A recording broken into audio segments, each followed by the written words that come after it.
തീരം വയനാട് ജില്ലയിൽ കൽപ്പറ്റ സുൽത്താൻ ബത്തേരി ഹൈവേയിൽ കാക്കവയിലടുത്ത് ഒരു പുതിയ സംരംഭം ആരംഭിക്കുകയാണ്. ഈ ചുറ്റോട് ചുറ്റും കാണുന്ന കൃഷിയിടത്തിൽ ഉൽപ്പാദിപ്പിക്കുന്ന കപ്പയും ചേമ്പും അതുപോലെ ഈ കുളത്തിലെ മീനൊക്കെ ലൈവായിട്ട് പിടിച്ച് പൊരിച്ച് കറി വെച്ച് തരും. മാർച്ച് 30 ഇതിൻ്റെ ഉദ്ഘാടനമാണ്. തീരം ഇവിടെ ഉൽപ്പാദിപ്പിക്കുന്ന ജൈവ രീതിയിലുള്ള പച്ചക്കറികളും മത്സ്യവും ഒക്കെ ലൈവായിട്ട് പാചകം ചെയ്തു തരും. വയലിൽ ഉൽപ്പാദിപ്പിക്കുന്ന പച്ചക്കറികളാണ് ഇവിടെയുള്ള എല്ലാ ഭക്ഷണങ്ങളിലും മാക്സിമം അവർ ഉപയോഗിക്കുന്നത്.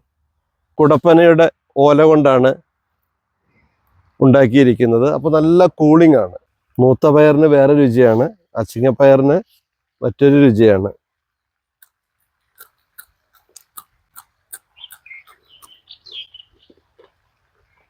ഒറ്റ കൺസെപ്റ്റേ ഉള്ളൂ, ശുദ്ധമായ ഭക്ഷണം. ഇലക്കറികളൊക്കെ ഇവിടെ തന്നെ ഉൽപ്പാദിപ്പിക്കുക കേട്ടോ.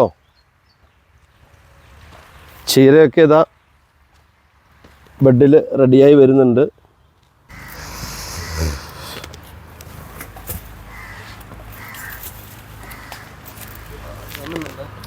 ഓക്കെ.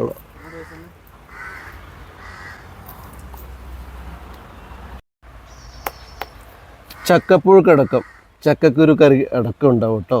സീസൺ അനുസരിച്ച് ഇവിടെ കിട്ടും.